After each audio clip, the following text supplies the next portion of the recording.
The dust had barely settled when Teresa Shepherd heard the sickening crack of wood splintering above the screams of the horses.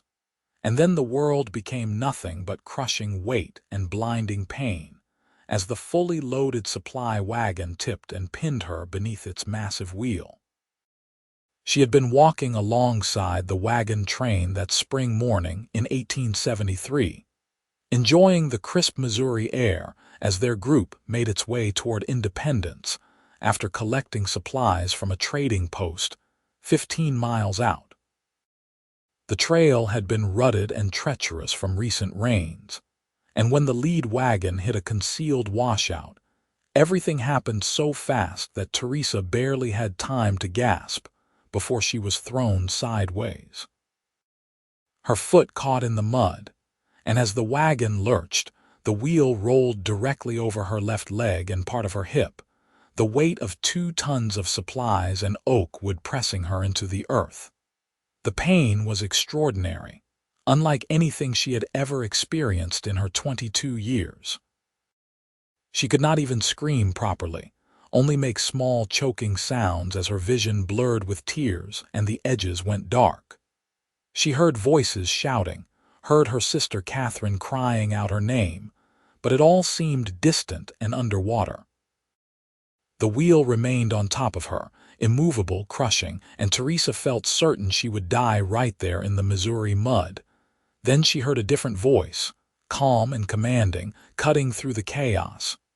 "Everyone step back. I need room to work." Through her haze of pain, Teresa saw a tall figure in a worn leather coat and dusty hat move into her line of sight. He crouched down beside her, and she found herself looking into a pair of steady gray eyes set in a sun-weathered face. The man could not have been more than 26 or 27, with dark hair visible beneath his hat and a strong jaw covered in several days' worth of stubble. "Miss, can you hear me?" His voice was deep and gentle despite the urgency of the situation.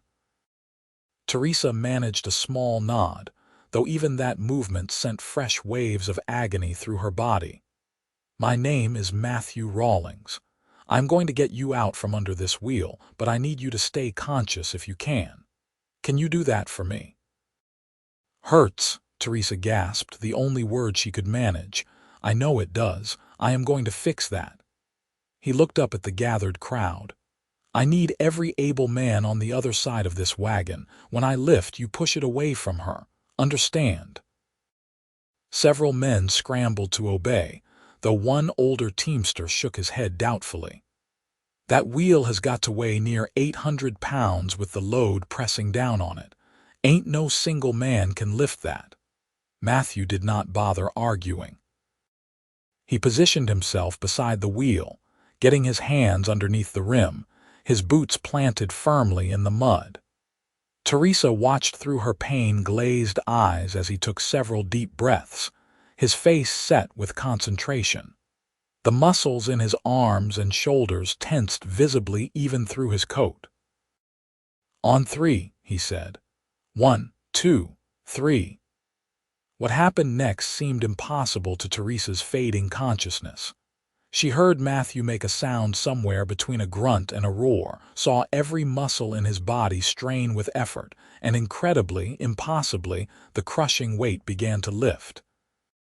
The wheel rose inch by agonizing inch, and the men on the other side pushed with all their strength. The wagon shifted, rolled backward, and suddenly the pressure was gone. Teresa sucked in a desperate breath, but the relief lasted only a moment before the pain hit her in full force without the numbing pressure of the wheel. She cried out, her back arching, and would have thrashed if Matthew had not immediately knelt beside her and placed a steadying hand on her shoulder. "Easy, easy now. Do not move. Let me see how bad it is." His hands were surprisingly gentle as they examined her leg, though Teresa whimpered when he touched certain spots. She could see the concern deepen in his eyes as he worked, could see him taking in the unnatural angle of her lower leg, the blood seeping through her dress where the wheel had torn the fabric and skin beneath. "Catherine," Teresa whispered, and her sister was there instantly, tears streaming down her 19-year-old face. "I am here, Terry. I am right here." Matthew looked up at Catherine, then at the gathered crowd. "This leg is badly broken, probably in more than one place. Her hip might be fractured as well. She needs a doctor immediately, but she cannot travel in a wagon over these rough roads. The jolting would likely kill her or do irreparable damage. Independence is near 15 miles back the way we came," the old teamster said. "Got a proper doctor there, Doc Hensley, but like you said, she cannot handle no wagon ride."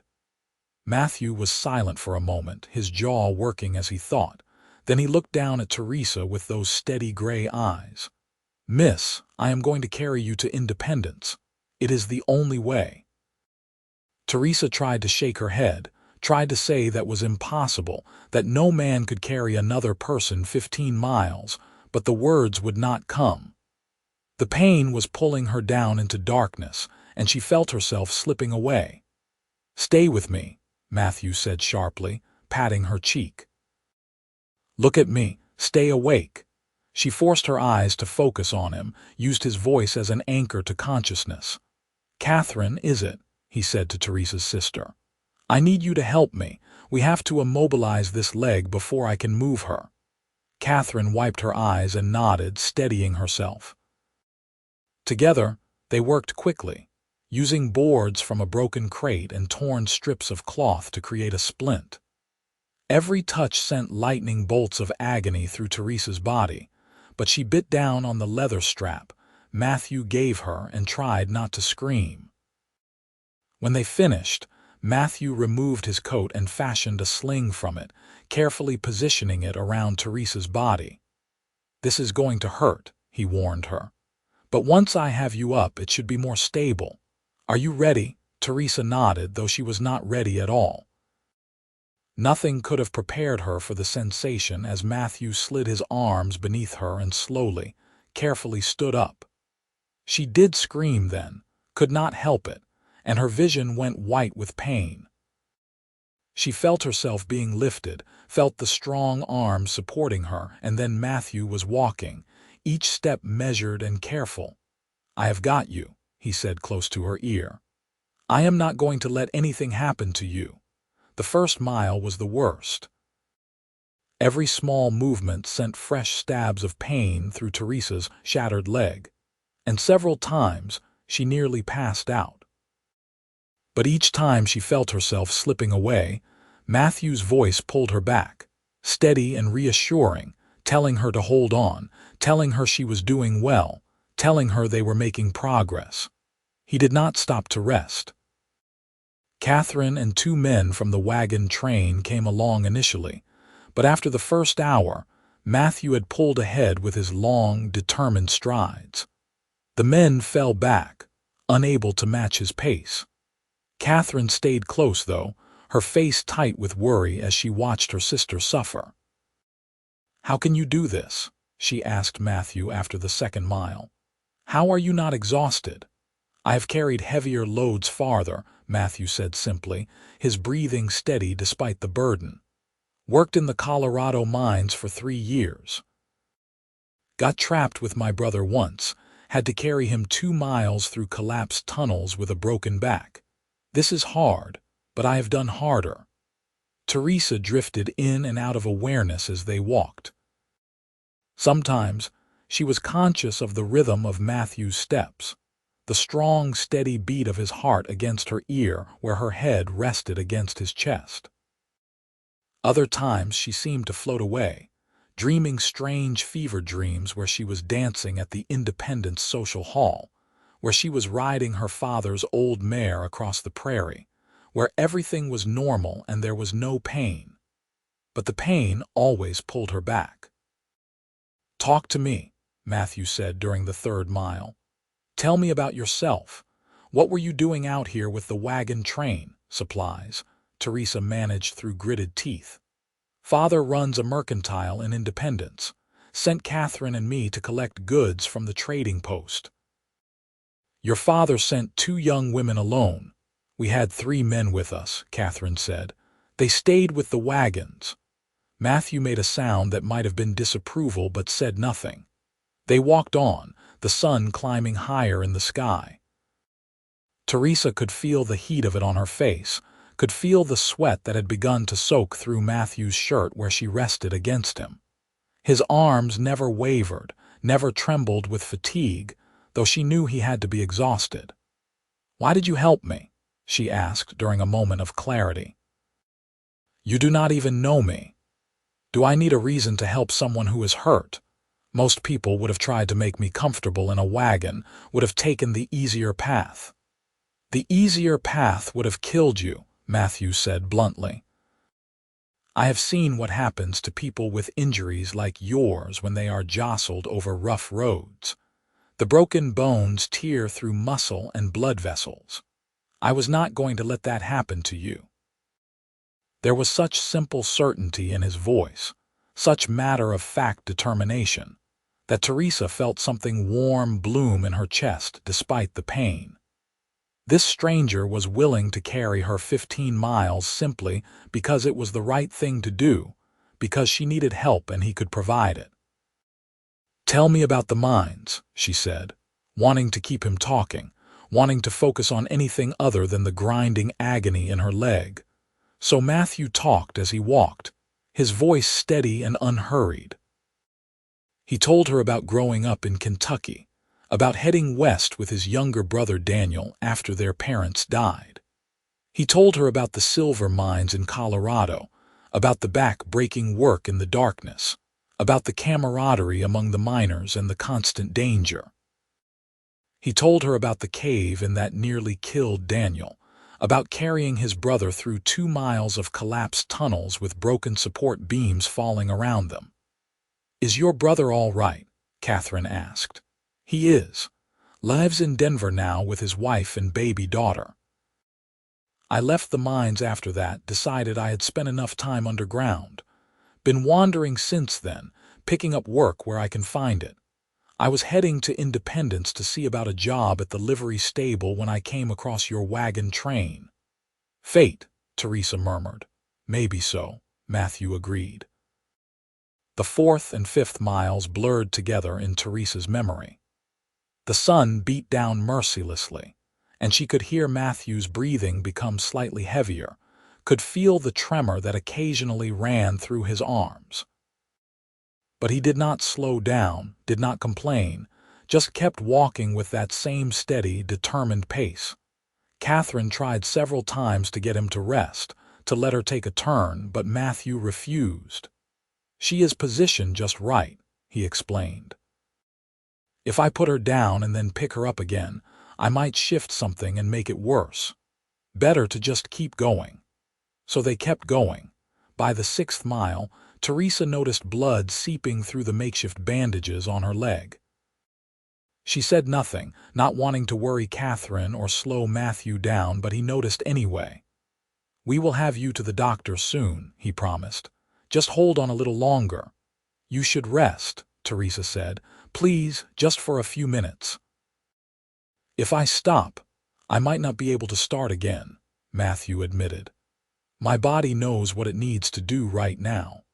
If I give it a chance to realize how tired it is, how much everything hurts, I might not be able to pick you back up. So I am going to keep walking until we reach Independence, and then I am probably going to sleep for about 2 days straight." Despite everything, Teresa found herself wanting to smile at that. There was something reassuring about his honesty, about the way he could acknowledge the difficulty of what he was doing while simultaneously refusing to quit. During the 7th mile, they passed a homestead where a woman and her children came out to stare at the strange procession. Catherine quickly explained what had happened, and the woman brought out a canteen of cool water. Matthew drank gratefully but did not stop walking, even as he drank. The woman called after them, offering to send her husband to Independence to alert the doctor, and Catherine shouted back her thanks. The 8th and 9th miles took them through a stretch of rougher terrain where Matthew had to pick his way carefully around rocks and fallen trees. Teresa could feel his concentration, could sense how carefully he was judging each step to minimize the jostling. Once he stumbled slightly, and she felt his arms tighten around her, heard him curse softly under his breath as he caught his balance. But he did not fall, did not drop her. "Almost halfway," he said, though Teresa was not sure if he was reassuring her or himself. The 10th mile brought them to a creek, and here Matthew finally paused, though not to rest. He waded carefully into the cool water until it reached his knees, then stood there for several minutes, letting the water cool his overheated body. Teresa felt the relief of it, felt the way his breathing eased slightly. "Better?" Catherine asked. "Better," Matthew confirmed. Then he waded back out and resumed walking. The 11th and 12th miles were the hardest. The sun was at its peak now, blazing down with fierce intensity. Teresa could see that Matthew's face had gone pale beneath his tan, could see the way his jaw was clenched with effort. His shirt was soaked through with sweat, and she could feel the tremors in his arms becoming more frequent. But still he walked, still he held her securely, still he refused to stop. "You are going to hurt yourself," Teresa said through her own pain. "Please, Matthew, put me down. We can wait for help to come." "No," he said simply. "We are too close now." Catherine had fallen several paces behind, clearly exhausted herself. Teresa watched her sister over Matthew's shoulder, saw Catherine stumble and catch herself, saw the determination on her young face as she pushed herself to keep up. "Why are you doing this?" Teresa asked again. "Really?" "There has to be a reason." Matthew was quiet for a long moment, his eyes fixed on the trail ahead. When he finally spoke, his voice was soft but intense. "Because I know what it is like to watch someone you care about suffer. I know what it is like to feel helpless. When Daniel was hurt in the mine, there was a moment where I thought I would not be able to get him out, where I thought I would have to watch him die in the dark. But I did not let that happen. I carried him out because that was the only option I could accept. And when I saw you under that wagon, when I saw the pain in your eyes, I knew I was not going to let you suffer any more than absolutely necessary. So I am carrying you to the doctor because that is what needs to happen, and I am not going to stop until we get there." The raw honesty in his words made Teresa's throat tight with emotion. She looked up at his face, at the strong line of his jaw and the determined set of his mouth, and felt something shift in her chest. This man, this stranger, was putting himself through tremendous physical hardship simply because he could not bear to see her suffer. There was something profoundly good about him, something that went deeper than simple kindness. "Thank you," she whispered. His arms tightened around her slightly. "Thank me when we get you to the doctor." The 13th mile brought the first signs of civilization.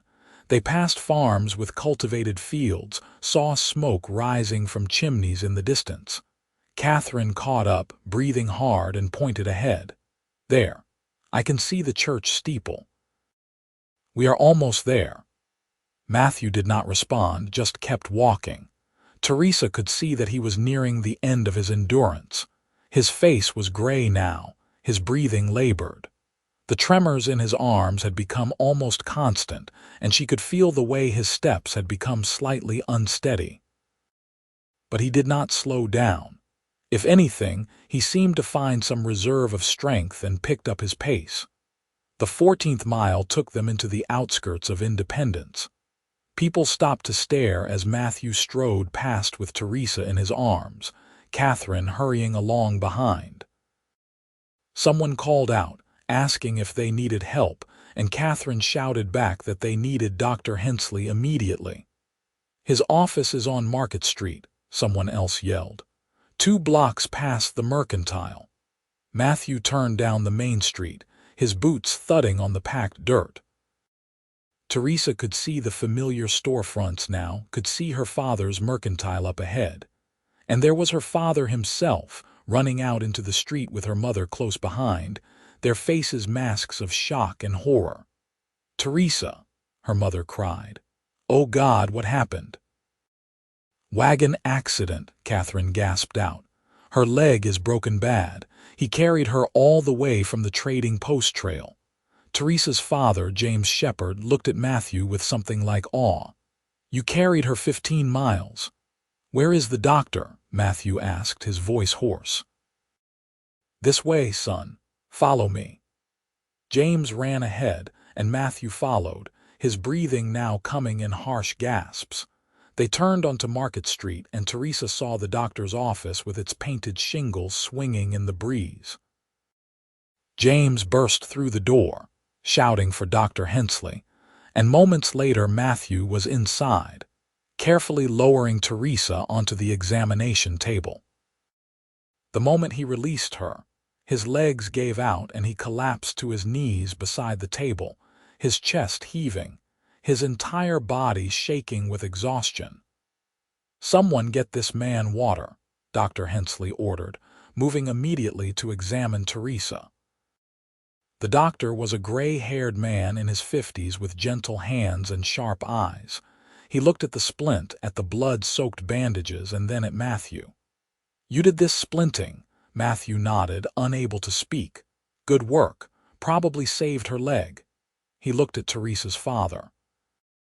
"James, get your wife and daughter out of here. This is going to be unpleasant. And someone help this young man into a chair before he passes out on my floor." Teresa wanted to protest, wanted to thank Matthew properly, but the doctor was already cutting away the bandages, and the pain roared back with such intensity that she could barely breathe. She heard her mother crying, heard Catherine being led out, heard Matthew's harsh breathing as someone helped him into a chair. Then Dr. Hensley gave her something bitter to drink, and the world began to fade into merciful darkness. The last thing she saw before unconsciousness claimed her was Matthew's face, his gray eyes watching her with concern even as he struggled to catch his breath. When Teresa woke, it was dark outside and her leg was encased in plaster from hip to ankle. The pain had been reduced to a deep, throbbing ache that was almost bearable compared to what she had experienced before. She was in a bed in what she recognized as the doctor's recovery room, a small space behind his office where patients could rest after treatment. Her mother was dozing in a chair beside the bed, but she woke immediately when Teresa stirred. "Sweetheart, oh thank God." Margaret Shepherd leaned forward, grasping Teresa's hand. "How do you feel?" "Like I was crushed under a wagon," Teresa said, her voice coming out as a croak. Her mother gave a teary laugh and reached for a cup of water, helping Teresa drink. "Dr. Hensley says you are very lucky. The leg is broken in 3 places and your hip is badly bruised but not fractured. If it had been much worse, you might have lost the leg entirely. As it is, you will be in that cast for at least 2 months and you will need to use crutches for some time after that. But I will walk again. The doctor believes so, yes. It will take time and effort, but you should make a full recovery." Teresa closed her eyes briefly, relief washing through her. Then she opened them again. "Where is Matthew, the cowboy who carried you? He is resting in our spare room. Your father insisted, and the young man was too exhausted to argue. He slept for nearly 20 hours straight. Woke up this morning, ate enough food for 3 men, then went back to sleep. Is he all right?" Dr. Hensley examined him, said he has strained every muscle in his body and probably should not move for a week, but there is no permanent damage. James says it is a miracle the man made it as far as he did carrying you. Apparently some folks from the homestead you passed came into town and confirmed the whole story. Everyone is calling him a hero. Teresa felt her throat tighten with emotion. "He is. He saved my life." Her mother squeezed her hand. "I know, sweetheart, and we will never be able to repay him for what he did." Over the next few days, Teresa remained in the doctor's care while her body began the slow process of healing. The pain was manageable with the medicine Dr. Hensley provided, and she found herself growing stronger each day. Catherine visited constantly, bringing books and conversation to pass the time.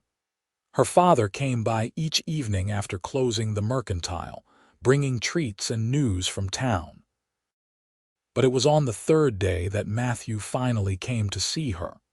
Teresa heard his voice in the outer office speaking with Dr. Hensley, and her heart began to beat faster. She quickly checked her reflection in the small mirror Catherine had brought, smoothing her hair and pinching her cheeks to bring some color to them. It was vain, she knew, especially given the circumstances, but she could not help wanting to look her best. When he knocked on the doorframe and stepped into the room, Teresa was struck again by how handsome he was. He had bathed and shaved, and his dark hair was neatly combed. He wore clean clothes that looked new, and he carried his hat respectfully in his hands. But it was his eyes she focused on, those steady gray eyes that had been her anchor through the worst pain of her life. "Miss Shepherd," he said, "I hope I am not intruding." "Not at all. Please come in, and call me Teresa." He moved into the room, his movements still slightly stiff, and took the chair beside her bed. "How are you feeling?" "Much better, thanks to you. I owe you my life, Matthew. I do not know how to even begin to thank you." He shook his head. "You do not owe me anything. I did what anyone would have done." "That is not true, and you know it. Most people would have put me in a wagon and hoped for the best. You did something extraordinary." A faint color rose in his cheeks, and he looked down at his hat. "Your father has already thanked me quite thoroughly. He offered me a job at the mercantile, managing the warehouse and doing heavy lifting. Better pay than the livery would have given me, and he is letting me stay in the apartment above the store rent-free for the first 6 months." "That is wonderful," Teresa said, genuinely pleased. "So you will be staying in Independence, for a while at least." He looked up at her, and something in his expression made her breath catch. "I was planning to move on after I found work, but now I find I have a reason to stay." The air between them seemed to crackle with unspoken meaning. Teresa felt heat rise in her face, felt her heart racing. She had thought about him constantly over the past 3 days, had replayed the journey to Independence in her mind countless times, remembering his voice, his strength, his unwavering determination to save her. She had told herself it was simply gratitude she felt, natural affection for someone who had helped her in her darkest moment. But looking at him now, seeing the way his eyes softened when he looked at her, Teresa knew it was more than that. "I am glad," she said softly. "I would hate for you to leave before I have a chance to properly thank you." "You can thank me by getting better," Matthew said, "though I suspect that will take some time. 2 months in the cast, and then several more months of recovery, according to Dr. Hensley. Then I will be here to help however I can." And he was. Over the following weeks, as Teresa moved from the doctor's recovery room back to her family's home above the mercantile, Matthew became a constant presence in her life. He carried her up the stairs to the family's living quarters when she was released from the doctor's care, his arms as steady and secure as they had been on that desperate walk to town. He built a special chair with supports for her leg, so she could sit comfortably in the main living area. He brought her books from the lending library, wildflowers from the prairie, small treats from the bakery. He also visited her every evening after he finished work in the warehouse, sitting beside her chair and talking with her for hours. They spoke of everything and nothing, sharing their thoughts and dreams, their fears and hopes. Teresa learned that Matthew loved poetry, though he was embarrassed to admit it. She learned that he had taught himself to read using his mother's old Bible. She learned that he dreamed of someday owning a ranch, of raising horses on the open prairie. Matthew learned that Teresa had wanted to be a teacher before her father needed help with the mercantile. He learned that she loved music, but had never been particularly good at the piano, despite her mother's best efforts. He learned that she had a quick wit and a sharp mind, that she read voraciously and had opinions on everything from politics to poetry. He learned that he was falling in love with her. It was not a sudden realization, not a bolt of lightning from a clear sky. Instead, it crept up on him slowly, like dawn breaking over the prairie. It was in the way his heart lifted when he climbed the stairs to her room each evening. It was in the way her laugh made him smile even when he was exhausted from a long day's work. It was in the way he found himself thinking about her at random moments, wondering what she would think of something he saw or heard. It was in the way he wanted to be near her every possible moment, the way he looked for excuses to touch her hand or adjust her pillows, the way he memorized every detail of her face. For Teresa, the realization came one evening in early summer, nearly 2 months after the accident. She had been fitted with crutches that day and had managed to make her way across the room on her own for the first time. It was exhausting and her arms shook with effort, but she had done it.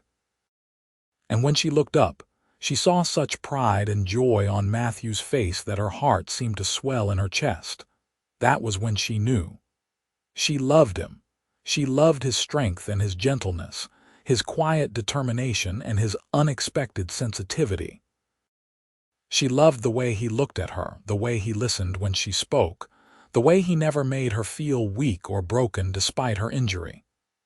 She loved his honesty, his integrity, the fundamental goodness that radiated from him, but she said nothing. How could she? What if he only felt obligation toward her, gratitude for her family's kindness? What if his attention was merely pity for a broken woman? The thought of confessing her feelings and seeing embarrassment or, worse, pity in his eyes was more than she could bear. So they danced around each other, both aware of the growing tension between them, neither willing to be the first to acknowledge it. The cast came off in late July, and Teresa's leg emerged pale and thin, the muscles wasted from weeks of disuse. Dr. Hensley warned her that recovery would be slow, that she would need to exercise the leg carefully to rebuild strength. Matthew appointed himself her physical therapist, helping her with the exercises the doctor prescribed, supporting her weight as she learned to walk again without the crutches. It was hard, painful work. Teresa's leg ached constantly, and there were days when she wanted to give up, when the frustration and discouragement became almost overwhelming. But Matthew was always there, encouraging her, believing in her even when she did not believe in herself. "You are the strongest woman I have ever met," he told her one evening in August as she completed a full circuit of the room without support, tears of effort streaming down her face. "You have fought so hard for this. I am so proud of you." And Teresa, exhausted and emotional and overwhelmed with love for this man who had saved her and then stayed to see her through the hardest journey of her life, finally broke. "Why?" she asked, her voice cracking. "Why do you care so much? You have done your good deed, Matthew. You saved my life. You do not owe me anything more. Why are you still here?" He stared at her, and she saw something flicker in his gray eyes. For a long moment he said nothing. Then he crossed the room in 3 quick strides and took her face in his hands, and Teresa's breath caught. "You really not know?" he asked, his voice low and intense. "Do you honestly not understand why I cannot stay away?" "Matthew," she whispered, but whatever she might have said was lost as he leaned down and kissed her. It was gentle at first, almost tentative, as if he was afraid she might pull away. But Teresa melted into him, her hands coming up to clutch his shirt, and the kiss deepened. It was everything she had imagined and more, sweet and passionate and full of all the things they had been too afraid to say. When they finally broke apart, both breathing hard, Matthew rested his forehead against hers. "I love you," he said simply. "I have loved you since that day on the trail when you refused to give up, when you fought through pain that would have broken most people. I have loved you through every moment of your recovery, watching you face each new challenge with such courage and determination. I love your mind and your spirit and your strength. I love the way you laugh and the way you think and the way you see the world. I love everything about you, Teresa Shepherd, and I have been terrified to tell you because I thought you might only see me as the man who helped you once, not as someone you could build a life with." Teresa felt tears spilling down her cheeks, but they were tears of joy. "You foolish, wonderful man. I love you too. I have loved you for so long I cannot remember when it started. Maybe it was on that terrible walk to independence, maybe it was during all these weeks of recovery, but somewhere along the way you became everything to me. I was just so afraid you only stayed out of obligation." "Never obligation," Matthew said fiercely, kissing her again. "Always love." They stood there in the fading evening light, holding each other, and Teresa thought that she had never been happier. Yes, her leg still hurt. Yes, she still had months of recovery ahead of her. But she had Matthew and he had her, and that made everything else bearable. When they finally pulled apart, Matthew reached into his pocket and pulled out a small wooden box. Teresa's heart began to race. "I have been carrying this around for 2 weeks," he admitted, looking almost shy. "I kept trying to find the perfect moment to ask you, but I was so afraid you would say no that I kept losing my nerve." He opened the box to reveal a simple gold ring with a small ruby stone. "It is not much. It is all I could afford on my wages. But Teresa, would you do me the honor of becoming my wife?" "Yes," Teresa said without hesitation. "Yes, 1,000 times yes." His smile was brilliant as he slipped the ring onto her finger. It fit perfectly. They were married in September, in the small church where Teresa had attended services since childhood. She walked down the aisle on her father's arm, her gait still slightly uneven but growing stronger every day. Matthew waited at the altar in a new suit, his face shining with love and pride as he watched her approach. Catherine served as maid of honor, crying happy tears throughout the ceremony. Daniel Rawlings had traveled from Denver to serve as Matthew's best man, bringing his wife Emma and baby daughter along. The church was packed with townspeople who had heard the story of the cowboy who carried a crushed woman 15 miles and then stayed to win her heart. When the preacher pronounced them man and wife, Matthew kissed Teresa with such tenderness that there was not a dry eye in the church. They spent their wedding night in the apartment above the Mercantile, which James Shepherd had insisted they keep as their own home. Matthew carried Teresa up the stairs one last time, and she laughed as he kicked the door closed behind them. "I can walk now, you know," she teased. "I know," he said, setting her gently on the bed. "But I like carrying you. It reminds me of the day I realized I could not live without you." "That was the day you met me," Teresa pointed out. "Exactly."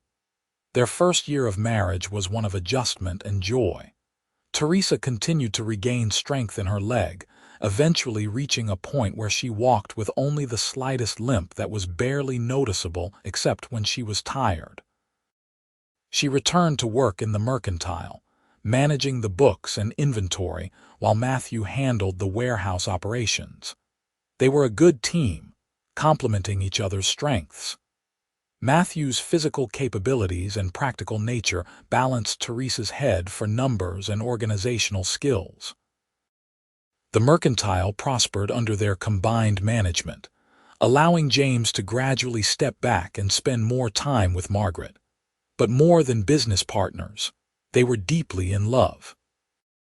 Matthew still brought Teresa wildflowers, still read poetry to her in the evenings, still looked at her as if she was the most precious thing in his world.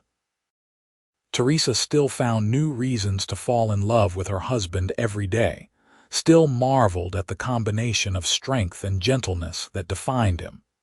In the spring of 1875, Teresa discovered she was pregnant.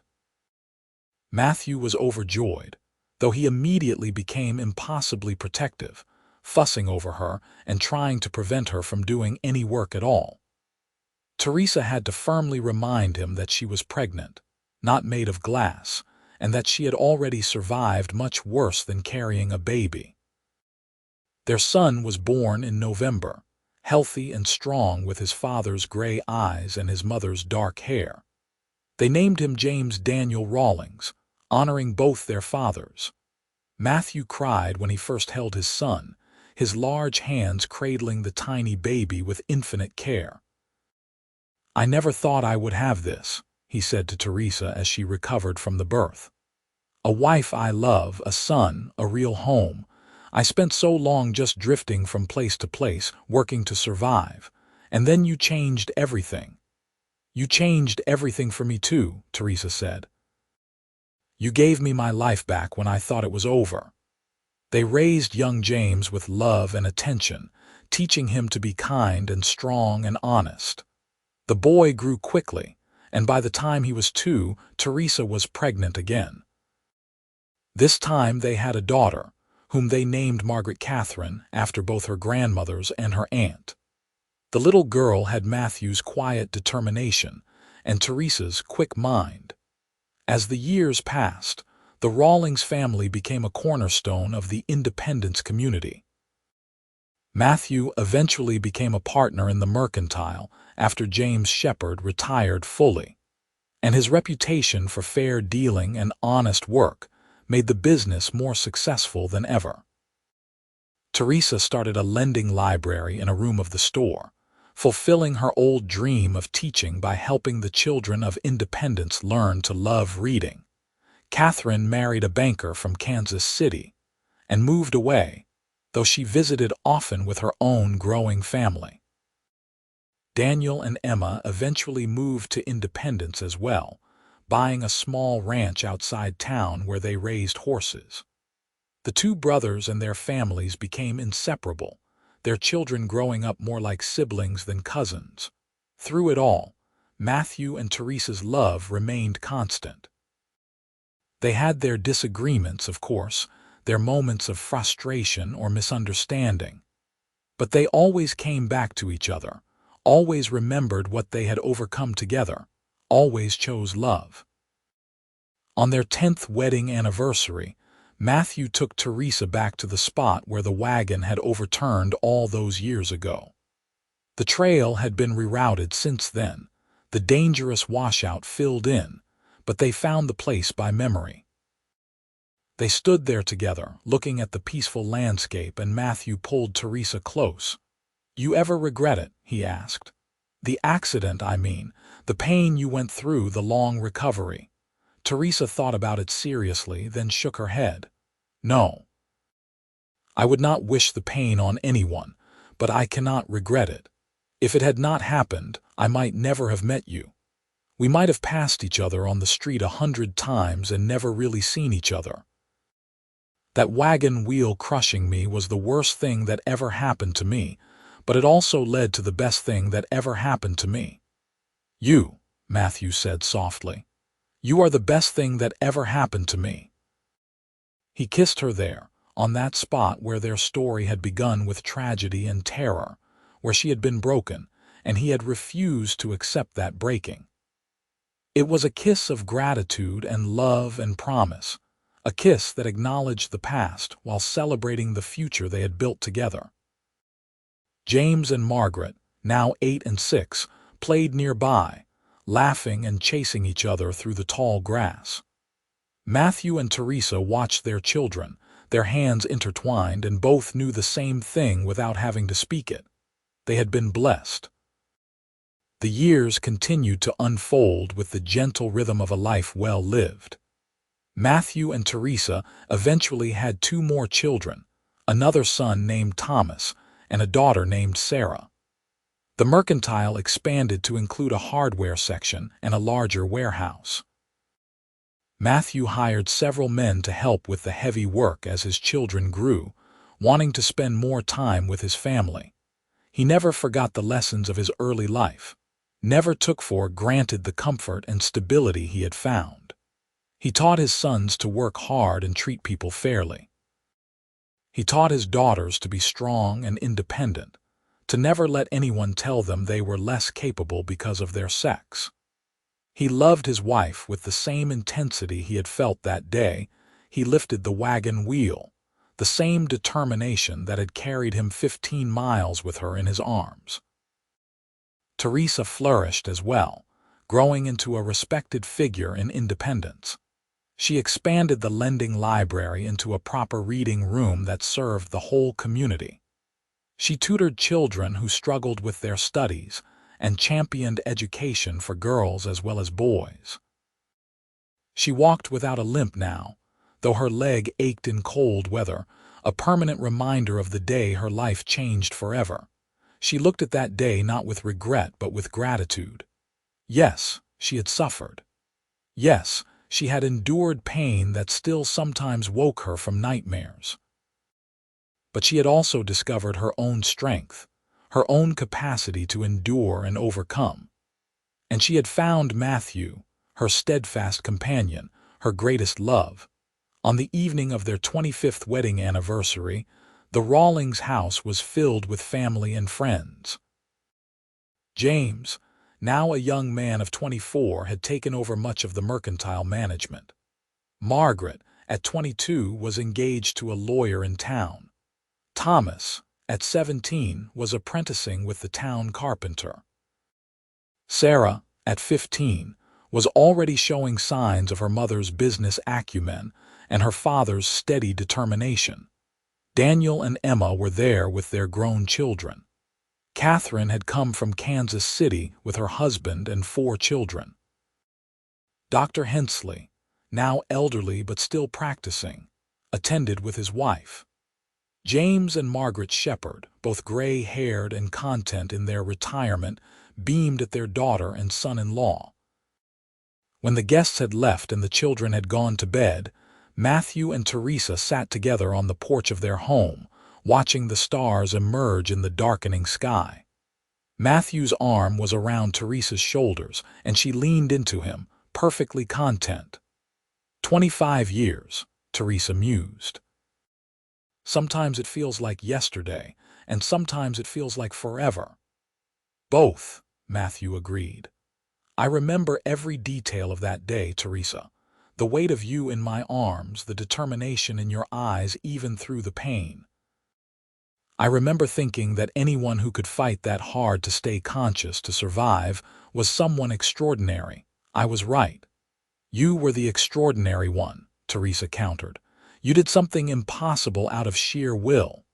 We were both extraordinary, Matthew said. We met at our best and worst moments simultaneously. We saw each other stripped of all pretense, all social niceties. You saw me at the limits of my physical endurance, and I saw you at the height of your suffering. And somehow we fell in love anyway, or maybe because of it. Because of it, Teresa said with certainty. We have never had to pretend with each other. We have always known what the other is capable of, the strength we both possess. They sat in comfortable silence for a while, listening to the sounds of the night. Finally, Matthew spoke again. I need you to know something, Teresa. If I could go back to that day, if I could change things so that you were never hurt, so that you never had to suffer that pain, I would do it in a heartbeat. But I am also grateful for every single day that has come after, for this life we have built together. Does that make me a terrible person? No, Teresa said firmly. It makes you human. I feel the same way. I would not wish that pain on my worst enemy, and yet I cannot imagine my life without you. We are allowed to be grateful for the good that came from something bad. That does not mean we wanted the bad thing to happen. She turned to look at him in the dim light. His hair was graying at the temples now, and there were lines around his eyes, but he was still the strong, steady man who had saved her life all those years ago. You are my hero, Matthew Rawlings. Not just because you lifted that wagon wheel, though that was remarkable. Not just because you carried me 15 miles, though that was extraordinary. You are my hero because you stayed. Because you helped me rebuild not just my body but my sense of self. Because you loved me when I felt broken and unlovable. Because you have given me 25 years of partnership and joy and adventure. Matthew's eyes glistened with emotion. And you are mine. You are the strongest, most remarkable woman I have ever known. I love you, Teresa. I will love you until my last breath and beyond. And I love you. They kissed, a gentle kiss filled with 25 years of shared history, of challenges overcome and joys celebrated. When they pulled apart, Teresa rested her head on Matthew's shoulder and looked up at the stars. "Do you think the young people we were would believe this?" she asked. "If they could see us now, see what we built together." "The young man who carried you to independence would believe it," Matthew said.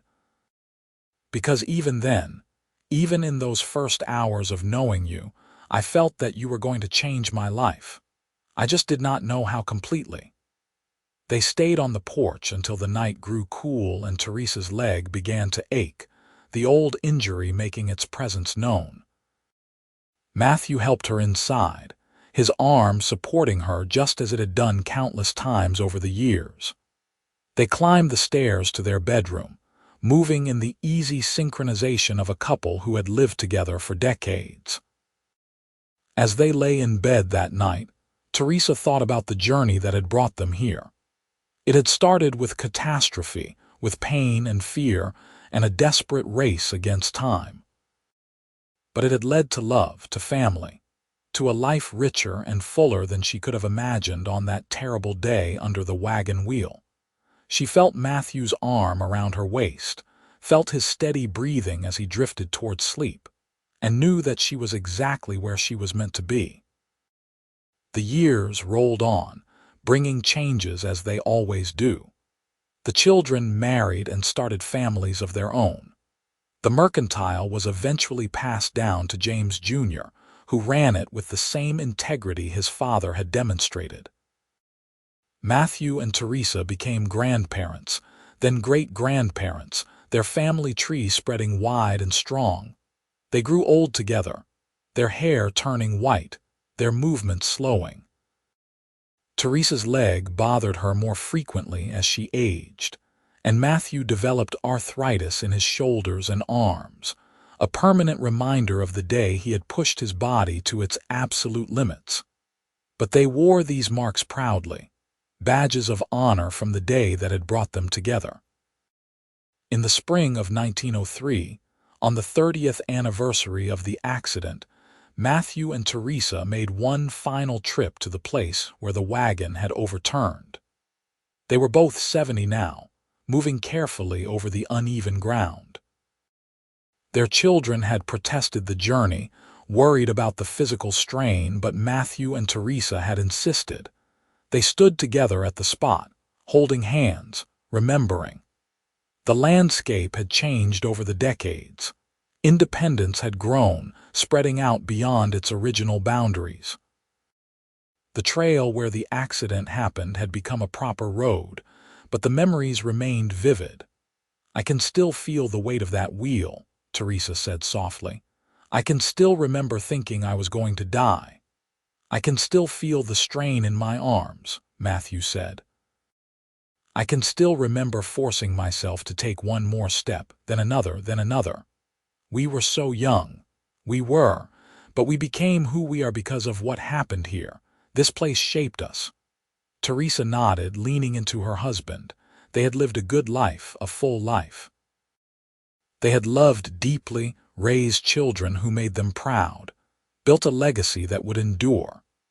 And it had all started here in this spot, On a spring day 3 decades ago, when a wagon wheel had crushed a young woman and a cowboy had refused to let her die. "Thank you," Teresa said, as she had said countless times over the years. And as he had done countless times, Matthew kissed her forehead and replied, "Thank you for letting me love you." They stood there until the sun began to set, painting the prairie in shades of gold and amber. Then, moving carefully, supporting each other, they made their way back to the wagon that would take them home. Matthew Rawlings passed away peacefully in his sleep in the winter of 1908, at the age of 75. He died with his hand in Teresa's, surrounded by his children and grandchildren, in the bed he had shared with his wife for 33 years. His last words were, "I love you," spoken to Teresa, and she held him as he slipped away. Teresa lived another 5 years without him, though everyone said she was never quite the same. The light in her eyes had dimmed, and she moved through her days with a quiet sadness that no amount of family comfort could fully erase. She remained active, still helping at the lending library, still doting on her grandchildren and great-grandchildren, but there was a piece of her that had left with Matthew. On a warm May morning in 1913, Teresa asked her daughter Margaret to take her to the place where the wagon had overturned 40 years earlier. Margaret drove her mother there in a motor car, a modern marvel that would have seemed like magic to the young woman who had been crushed by a wagon wheel all those years ago. They stood at the spot together, Margaret supporting her mother's arm. Teresa was 80 now, her body frail, her legendary leg bothering her constantly, but her mind was clear and her memories were vivid. "This is where I met your father," she told Margaret. "This is where my real life began. I know, Mama, you have told me the story 100 times. And I will tell it 100 more if I can," Teresa said with a smile. "Because it is a story worth telling. It is a story about courage and love and refusing to give up. It is a story about two people who found each other in the worst possible circumstances and built something beautiful together." She looked out across the prairie, seeing not the modern road but the rutted trail of long ago. Seeing a young cowboy lifting an impossible weight, seeing her younger self fighting to stay conscious through unimaginable pain, seeing the beginning of the greatest love story she had ever known. "I am ready," she said softly. Margaret looked at her mother in alarm. "Ready for what, Mama?" "To see him again. Your father. I have missed him so much, Margaret. Every day without him has been a day of waiting. I love all of you so very much, but I am ready to be with him again." Tears filled Margaret's eyes. "Oh, Mama!" Teresa patted her daughter's hand. "Do not cry, sweetheart. I have lived a long, full, beautiful life. I have been blessed beyond measure, but I have been waiting to go home, and I think it is almost time." She took one last long look at the prairie, breathing in the scent of wild grass and sunshine. Then she let Margaret help her back to the motor car. Teresa Shepherd Rawlings passed away that night in her sleep, peacefully and without pain. The doctor said it was heart failure, but her children knew better. She had died of a broken heart, mended only by the prospect of seeing Matthew again. They buried her beside Matthew in the Independence Cemetery, under a large oak tree. The headstone read, "Teresa Shepherd Rawlings, 1851–1913. Beloved wife, mother, and grandmother, she taught us strength." And beside it Matthew's headstone, "Matthew Rawlings, 1847–1908. Beloved husband, father, and grandfather, he showed us courage." The story of the cowboy who lifted the wagon wheel and carried the crushed woman 15 miles became legend in Independence. It was told and retold, passed down through generations, growing slightly more embellished with each telling but never losing its essential truth. It became a story about what people are capable of when they refuse to give up, about the extraordinary things ordinary people can do when love gives them strength. The Rawlings family prospered and spread, carrying with them the legacy of Matthew and Teresa. They carried the lesson that courage is not the absence of fear, but the refusal to let fear stop you. They carried the understanding that love is not just a feeling but an action, a choice made every day to stand beside someone through whatever comes. And in the town of Independence, Missouri, in the mercantile that still bore the Rawlings name, a painting hung on the wall. It showed a tall cowboy carrying a young woman in his arms, walking across an endless prairie toward a distant town.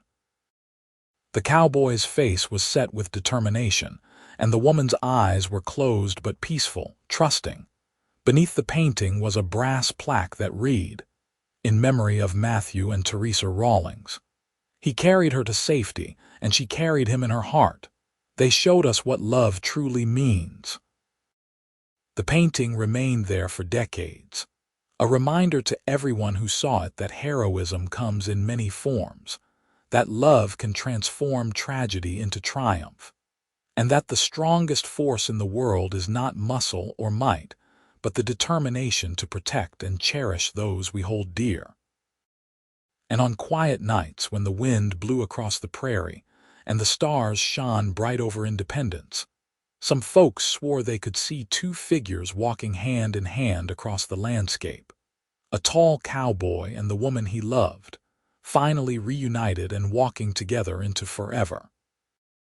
Their story, which had begun with crushing pain and desperate hope, ended as all the best love stories do, with two souls joined for eternity, their love transcending even death itself. In the end, it was not the wagon wheel that defined Teresa, nor the impossible feat of strength that defined Matthew. What defined them was the love they built together, the family they raised, the legacy they left behind. They had been tested by fire and pain, had been forced to become more than they thought they could be, and they had emerged victified, their love forged in adversity into something unbreakable. And that was the real miracle. Not that Matthew had lifted the wagon wheel, though that was remarkable. Not that he had carried Teresa 15 miles, though that was extraordinary.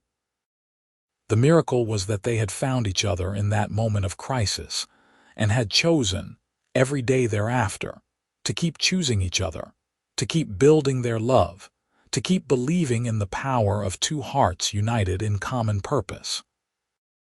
They had lived and loved and left the world better than they found it.